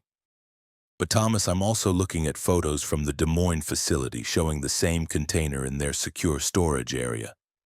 Time-stamped 7:30 p.m. Same seal numbers, same markings, same everything. I'm looking at 2 sets of photos showing the same container in 2 different places at the same time." Thomas felt his scalp prickle with unease. "Run this up the chain. Someone needs to figure out what's happening here. Do I keep driving to Des Moines? Do I turn around? What's the protocol for something like this?" I don't know. I've never heard of anything like this happening before. Let me call the client and the facility. Don't move until I get back to you. Just stay where you are. Thomas ended the call and stood in the truck stop parking lot staring at the container on his flatbed. It was solid, real, undeniably present. He could touch it, could feel the cold metal under his hand, could read the serial numbers and markings. This wasn't a hallucination or a GPS glitch. The container was here, but apparently it was also in Des Moines, delivered 3 hours before Thomas would even arrive at the delivery point. His dispatcher called back 20 minutes later, and his voice was tight with confusion. Okay, so I talked to the facility supervisor. She personally verified the container they received. She sent me video footage showing it being unloaded, moved into storage, the seals being checked. It's the real thing, Thomas. But you've also got the real thing. The client is freaking out. They're sending people to inspect both containers. Both containers? Martin, there's only one container. It can't be in 2 places at once. I know that. You know that. But the evidence says otherwise. Look, just drive to Des Moines as planned. Deliver what you've got. Let's see what happens when you arrive. Maybe this will make more sense when we can compare the two. Whatever they are. Thomas reluctantly agreed and got back on the road. The rest of the drive was surreal. He kept checking his trailer in the mirrors, half expecting the container to vanish or transform into something else. But it remained stubbornly solid and present, riding on his flatbed exactly as it should. His GPS had stopped fluctuating. Now it showed a steady ETA of 10:40 p.m., which matched his calculations based on distance and speed. He arrived at the Des Moines facility at 10:35 p.m., 5 minutes early. The receiving area was lit up like a stadium with multiple vehicles parked outside.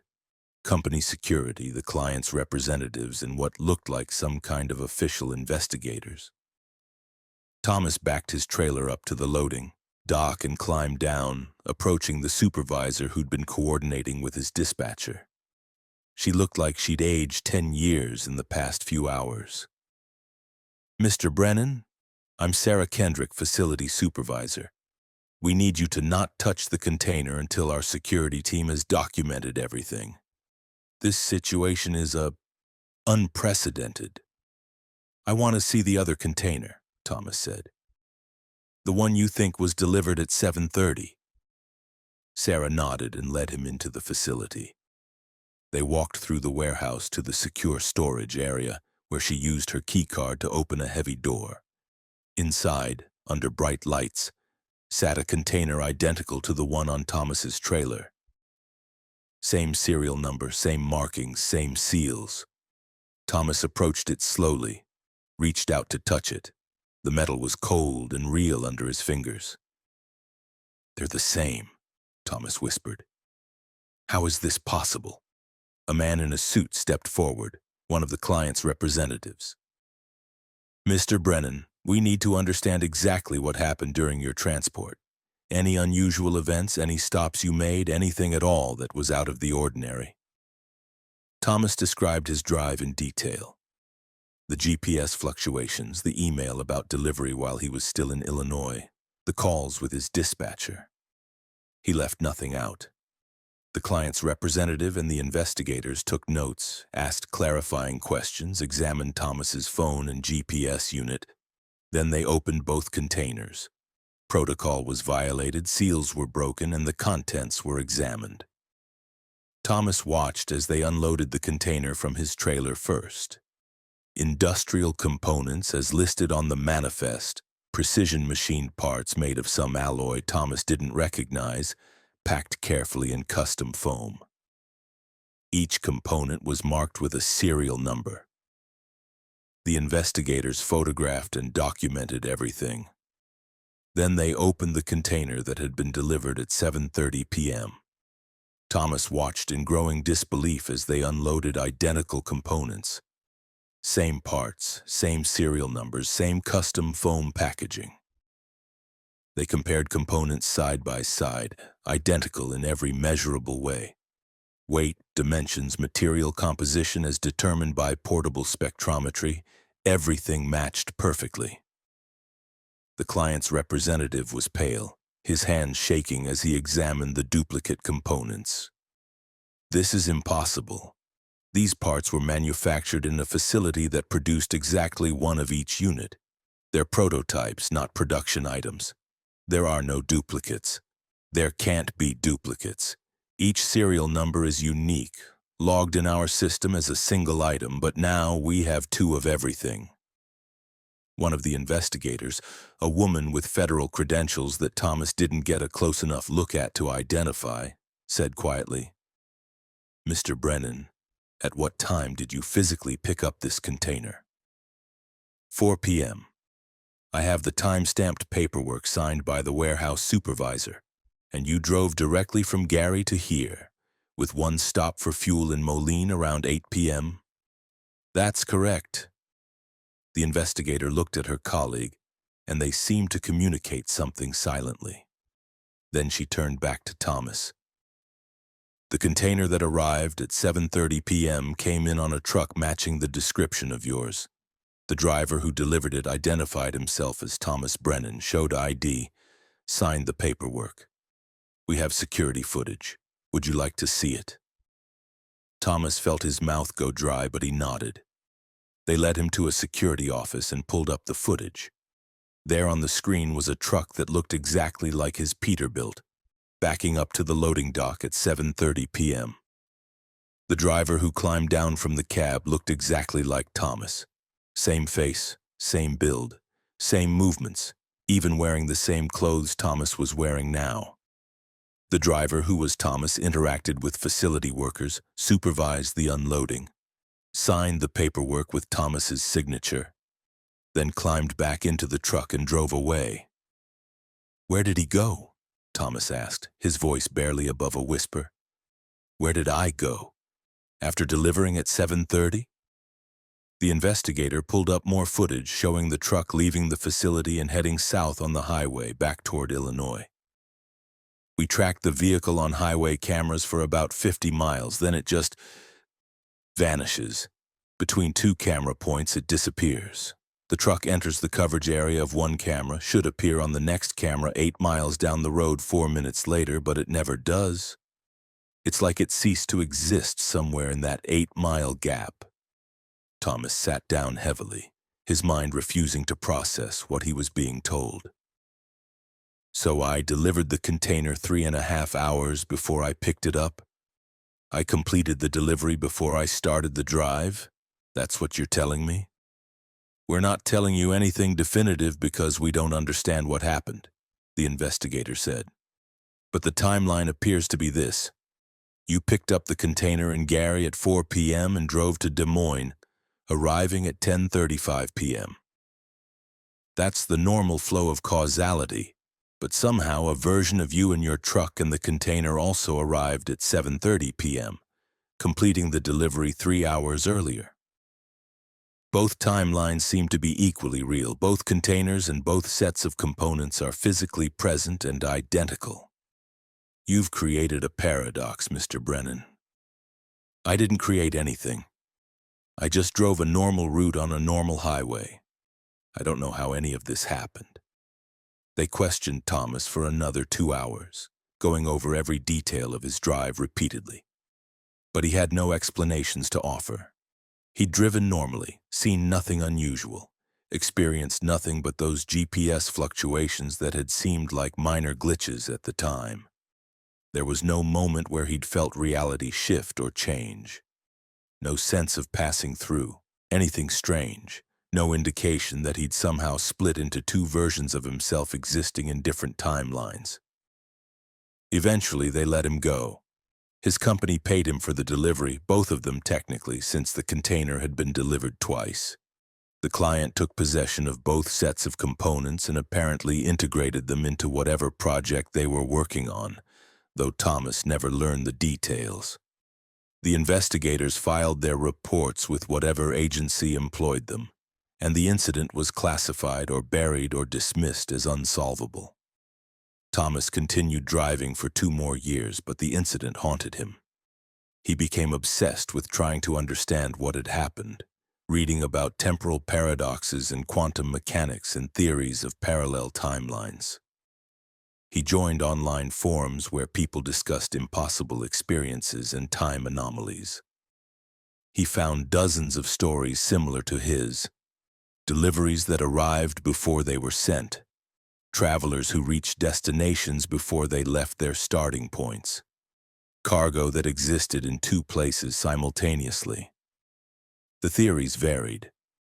Some people believed certain highways passed through regions where time flowed differently, where the normal rules of causality broke down. Others thought it was related to the cargo itself, that certain materials or technologies could create temporal distortions. A few insisted it was evidence of timeline splitting, moments where reality branched and both branches remained partially connected, allowing objects and people to exist in both simultaneously. Thomas never found a definitive answer, but he did find comfort in knowing he wasn't alone, that others had experienced similar impossibilities. And he learned that the transportation industry had more mysteries than anyone wanted to acknowledge. Cargo that disappeared and reappeared, deliveries that happened in impossible time frames, trucks that traveled distances they shouldn't be able to cover in the time they had. Thomas retired in 2023, his 19-year career ending with a mystery he'd never solve. But sometimes in the quiet moments before sleep, he thinks about that other Thomas Brennan, the one who delivered the container at 7:30 p.m. Where did he come from? Was he a version of Thomas from a parallel timeline that briefly intersected with this one? Was he a temporal echo, a shadow cast backward through time by Thomas's future self? And most disturbing, where did he go after making that delivery? The security footage showed him driving away, heading south on the highway, then vanishing somewhere in that 8-mile gap between cameras. Did he fade away once his purpose was complete, dissolving back into whatever temporal anomaly had created him? Did he continue existing in some other timeline, unaware that he was the wrong version? Or is he still out there somewhere, a duplicate Thomas Brennan driving endless highways, forever trapped in that 3-hour loop between pickup and delivery? Thomas doesn't know. He may never know, but the questions persist, haunting the edges of his thoughts, reminding him that the world operates according to rules more complex and strange than human understanding can fully grasp. Time is not as linear as we assume. Causality is not as simple as cause followed by effect, and sometimes in ways we cannot predict or control, the universe allows impossibilities to manifest. Deliveries that arrive before they leave, cargo that exists in two places at once, drivers who meet themselves on highways that loop through time as well as space. The roads remember these paradoxes. The highways hold on to these temporal scars, these moments where cause and effect became tangled and confused. And somewhere in the vast network of American transportation, other drivers are probably experiencing similar impossibilities right now, creating paradoxes they don't understand, splitting timelines without realizing it, becoming duplicates of themselves without knowing the original version exists elsewhere. Thomas Brennan knows the truth now.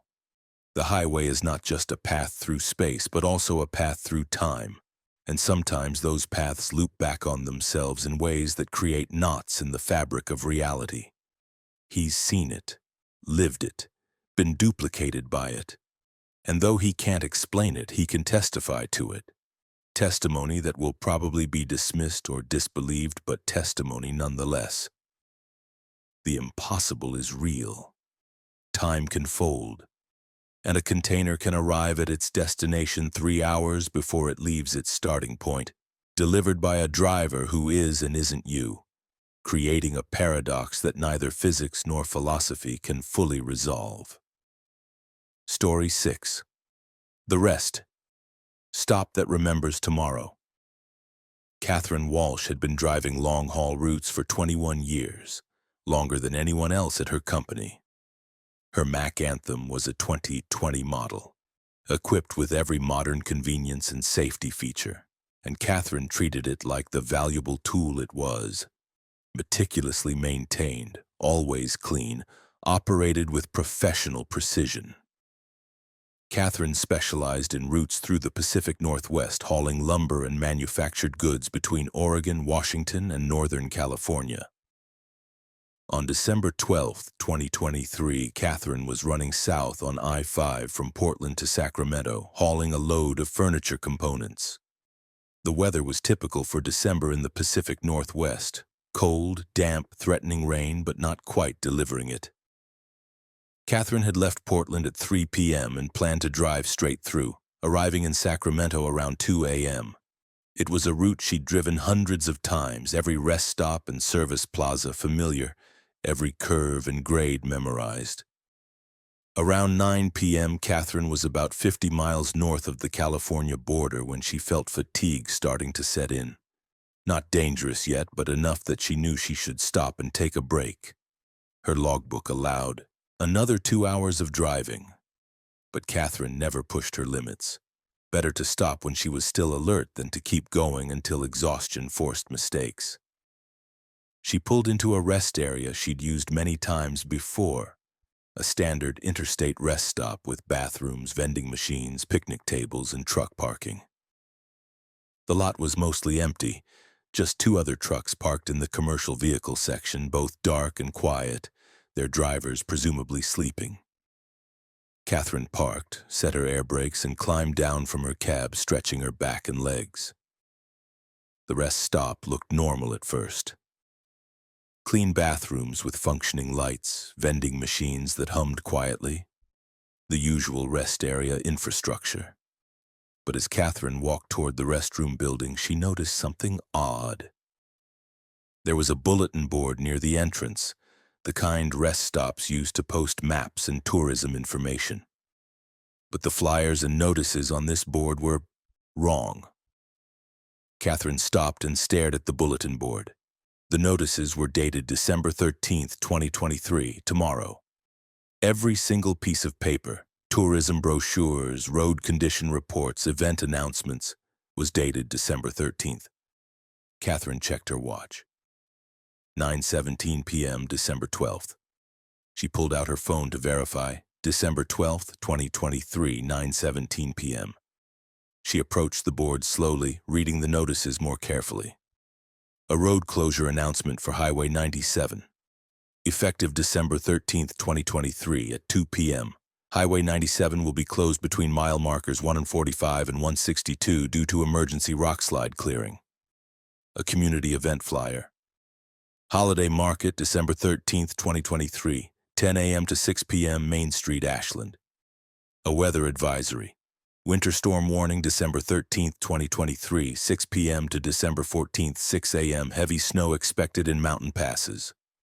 Catherine backed away from the bulletin board, her heart rate increasing. This was a mistake. Had to be. Someone had put up tomorrow's notices early, that's all. She walked to her truck, grabbed her laptop, and searched for information about the events and alerts on the board. No results. The holiday market in Ashland wasn't listed on any event calendars. The Highway 97 closure wasn't mentioned in any road condition reports. The winter storm warning didn't appear on any weather service sites. Catherine sat in her truck trying to rationalize what she'd seen. Maybe the notices were outdated from previous years. But no, they were clearly dated 2023, and the dates fell on the correct days of the week. December 13th was indeed a Wednesday. Maybe they were proposals, things that might happen rather than things that would happen. But they were written as definitive announcements, not possibilities. She decided to use the restroom anyway. She'd stopped for a reason, and her bladder wasn't going to wait while she puzzled over weird bulletin board dates. Catherine walked into the women's restroom and found it empty and clean. But as she washed her hands, at the sink, she noticed the mirror had condensation on it, as if someone had just taken a hot shower. But this was a public restroom with cold water only, no showers, no way for steam to accumulate. Catherine reached out to wipe away the condensation and her hand froze. There were words written in the condensation, letters traced by someone's finger. Catherine, don't take Highway 97 tomorrow. Take I-5 all the way. Trust this. Catherine stumbled backward, her breathing coming in short gasps. Someone knew her name. Someone had written a warning specifically for her. But the restroom was empty. She'd checked when she came in. And the condensation suggested the message had been written recently, within the last few minutes. But there was no one here except her. She ran out of the restroom building and looked around the rest area. The two trucks that had been parked when she arrived were still there, still dark and quiet. No other vehicles had entered the rest area. She was alone, or as alone as 3 parked trucks could make her. Catherine pulled out her phone and called her dispatcher, her hands shaking so badly she almost dropped the device. Martin, something really weird is happening. I'm at the rest area on I-5, mile marker 712, and there's a message for me. Someone knows my name, wrote a warning about Highway 97. Her dispatcher's voice was concerned. Catherine, are you in danger? Do you need me to call the police? I don't know. I don't think so. But everything here is wrong. The bulletin board has tomorrow's dates on it, and there's a message in the bathroom with my name. This doesn't make sense. Okay, listen to me. Get back in your truck, lock your doors, and get out of there. Don't stay at that rest stop. Drive to the next service plaza and call me from there. I'm going to contact the state police and have them check out that location. Catherine agreed and hurried back to her truck. But as she approached it, she saw something that made her stop dead. There was a piece of paper tucked under her windshield wiper, fluttering in the breeze. Catherine grabbed it with trembling hands and read it by the light of the parking lot lamps. Catherine Walsh. Tomorrow, December 13th, you will deviate from your route to take Highway 97 as a shortcut. At approximately 2:15 p.m., you will be caught in a rock slide at mile marker 151. Your truck will go off the road. You will die in the accident. This rest stop exists in a temporal fold, a place that remembers tomorrow as clearly as it remembers yesterday. We are warning you because we can. Because this place allows it. Because your death can be prevented if you make different choices. Do not take Highway 97. Stay on I-5. Trust this warning. The note was typed, printed on plain white paper, no signature or identification. Catherine read it 3 times, her mind struggling to process the implications. Tomorrow she would die in an accident. Unless she avoided Highway 97, unless this warning delivered from a rest stop that somehow existed outside normal time changed her decisions and saved her life. Catherine got into her truck, locked the doors, and sat in the darkness, breathing heavily. She didn't believe in fortune-telling or precognition. She didn't believe in time travel or supernatural warnings. She believed in physics and cause and effect and the material world. But she was holding a note that described her death tomorrow, written by someone or something that apparently knew the future. She started her engine and pulled out of the rest stop, driving south toward California. She called her dispatcher back and told him she was moving again, that she'd call from the next service plaza. Martin promised to have state police check the rest stop to see if they could find whoever was leaving mysterious messages for drivers. Catherine drove in a daze, her mind spinning. The logical part of her insisted this was a prank, a cruel joke by someone with too much time and a twisted sense of humor. But how would anyone know her name? How would they know her truck, her route, her plans? And how could they have accessed a rest stop to set up that bulletin board with tomorrow's dates, to write in bathroom mirror condensation, to place a note under her windshield? She reached the next service plaza around 11 p.m. and pulled in. This one was normal. Bulletin board with current dates, clean restrooms with no messages, no mysterious notes on her truck. Catherine bought coffee and called her dispatcher. Martin, did the police find anything at that rest stop? Martin's voice was puzzled. Catherine, the police went to mile marker 712 like you said. There's no rest area there. The closest rest stop is mile marker 7018, about 6 miles from where you said you stopped.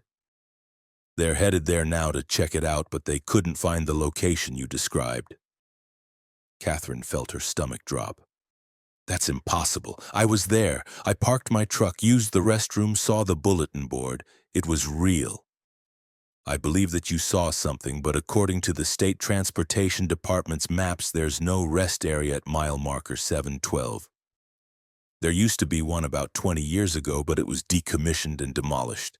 There's nothing there now except empty land. Catherine ended the call and sat in her truck, staring into space. She'd stopped at a rest area that didn't exist. She'd received warnings about tomorrow from a place that shouldn't be there, and the warnings said she would die if she didn't change her route. She didn't sleep that night. Catherine completed her drive to Sacramento, delivered her load, filed her paperwork. She took no comfort in the familiar routine. All she could think about was the warning, the message written specifically for her, the rest stop that remembered tomorrow. December 13th dawned cold and clear. Catherine picked up her return load in Sacramento, electronics destined for a warehouse in Seattle. Her planned route took her north through California's Central Valley, then up I-5 through Oregon. But there was a shortcut, one she'd taken many times before when she wanted to shave 30 miles off the trip. Highway 97 cutting northeast from I-5, bypassing some of the slower sections of interstate. Catherine had intended to take that shortcut. She'd planned it before ever stopping at that impossible rest area.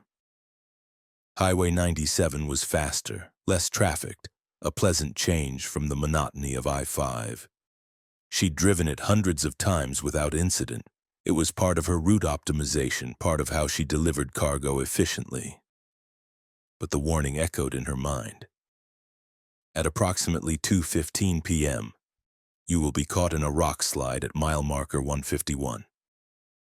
Catherine checked her route timing.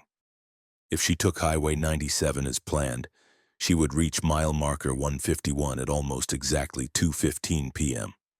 The warning was specific, detailed, accurate about her plans. Catherine sat at the junction where I-5 and Highway 97 diverged, her truck idling, her hands gripping the wheel. Logic said take the shortcut, follow her plans, dismiss the warning as a bizarre prank. But instinct, that deep, primitive voice that had kept her alive through 21 years of professional driving, screamed at her to stay on I-5, to avoid Highway 97, to trust the warning from the rest stop that didn't exist. She took I-5. She stayed on the interstate, bypassing her usual shortcut, adding time and miles to her route. And at 2:15 p.m., while Catherine was driving safely on I-5, news reports began coming through on the radio. Highway 97 had experienced a major rock slide at mile marker 151. A massive section of cliff face had collapsed, sending tons of rock and debris across both lanes. One vehicle had been caught in the slide, a commercial truck that had been buried under the rubble. Emergency crews were working to extract the driver, but officials were reporting it as a probable fatality. Catherine pulled over at the next rest stop and sat shaking in her cab, listening to the news reports. The truck caught in the rock slide was a Mack Anthem similar to hers. The driver was a woman in her 40s. The accident had occurred at exactly 2:15 p.m. Every detail matched the warning she'd received. She called her dispatcher, her voice barely functional. "Martin, turn on the news. Highway 97, the rock slide." That would have been me. That should have been me. The warning was real. "Catherine, where are you? Are you safe?" "I'm safe. I didn't take Highway 97. I stayed on I-5 like the warning said. But Martin, someone died in my place. There's a driver under those rocks who took the route I should have taken." "You don't know that. You can't know that. Maybe it's just coincidence." But Catherine knew it wasn't coincidence. The rest stop had shown her. Tomorrow had warned her specifically, had given her the information she needed to avoid her own death, and she'd taken that warning seriously. Some other driver, unlucky enough to be on Highway 97 at the wrong moment, had died instead. Or maybe that driver was always meant to die there, and Catherine had never been meant to take that route. Maybe the warning had simply prevented a second death, not caused a different one. Catherine completed her delivery to Seattle. She filed an anonymous report with the State Transportation Department about the rest stop at mile marker 712, describing what she'd experienced. She never received any response. She searched for information about the decommissioned rest area Martin had mentioned and found archived photos. The rest stop she'd visited had looked nothing like those photos. Different buildings, different layout, wrong configuration entirely. Over the following weeks, Catherine became obsessed with understanding what had happened. She drove back to mile marker 712 multiple times, searching for the rest area. She found nothing but empty land beside the highway, overgrown with grass and brush, showing no signs of ever having hosted a rest stop. She spoke with other drivers who ran regular routes on I-5, asking if they'd ever seen a rest area there. None had. The rest stop she'd visited had existed only for her, only on that night, only to deliver its warning. Catherine researched temporal anomalies, time loops, precognition. She found stories of other places that seemed to exist outside normal time. Buildings that appeared and disappeared, roads that led to impossible destinations. Rest stops where travelers met their past or future selves. The literature was scattered across paranormal forums and conspiracy theory sites, hard to verify, impossible to confirm. But the patterns were there. Certain locations under certain conditions became thin places in time, allowing past and future to bleed into the present. The rest stop at mile marker 712 was apparently one of those places. It had reached forward 24 hours, seen Catherine's death on Highway 97, and manifested itself in her present to deliver a warning. Why it had chosen to help her, Catherine never understood. Maybe it helped everyone who stopped there, delivering warnings and messages to drivers who happened to visit during its temporal manifestations. Maybe Catherine was special somehow, selected for salvation for reasons beyond her comprehension. Catherine continued driving for 2 more years, but she never felt the same about the highways. She was constantly aware of the fragility of existence, of how close she'd come to dying in that rock slide, of how her life had been saved by something impossible. She began paying attention to things she'd previously dismissed. Odd feelings about certain routes, instinctive reactions to seemingly safe situations, warnings that came from nowhere but felt deeply true. She saved at least 3 other drivers' lives by trusting those instincts. Once she convinced a driver not to take a specific overpass because something felt wrong about it. The overpass partially collapsed 2 hours later. Another time, she warned a driver about a section of highway that felt bad to her. That section was the site of a massive pileup caused by black ice that evening. She couldn't explain her warnings any better than she could explain the rest stop that remembered tomorrow. She just knew with certainty that bypassed rational thought when danger was lurking. Catherine Walsh retired in early 2025, her 23-year career ending with mysteries she'd never solve, but lessons she'd carry forever. The highways are more than physical spaces, she learned. They're temporal spaces, too. Paths that lead through time as well as distance.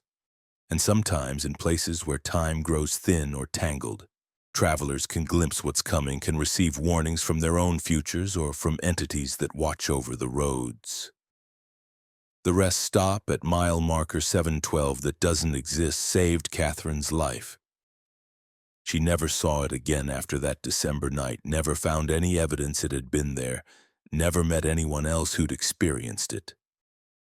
But she knows it was real, As real as the rock slide that killed another driver, as real as the warning that changed her route and her fate. Sometimes Catherine drives past mile marker 712, slowing down as she passes the empty land where impossible architecture once stood. She whispers thanks to whatever force had reached across time to warn her, whatever consciousness had cared enough to save her life. And she wonders how many other drivers have been saved by similar warnings, how many impossible rest stops and phantom truck stops and temporal anomalies exist along America's highways, silently watching over travelers, intervening when they can, delivering messages from tomorrow to prevent tragedies today. The highways remember more than we realize. The roads hold secrets deeper than asphalt and concrete. And somewhere in the vast network of American transportation, at locations that appear and disappear according to rules we don't understand, there are places that exist outside of time. Places that remember tomorrow as clearly as yesterday. Places that save lives by breaking the laws of causality.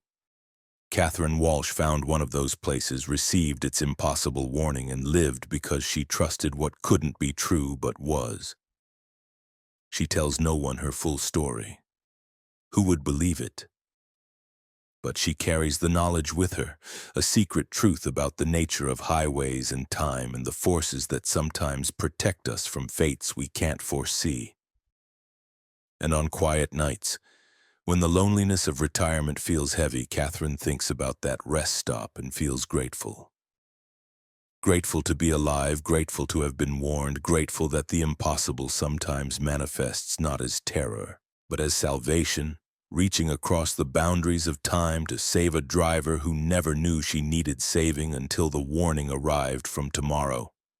Delivered by a rest stop that shouldn't exist but did, and always will. In that fold of time where December 12th and December 13th exist simultaneously. Where warnings can be delivered before danger strikes, where tomorrow remembers today and reaches back to change it.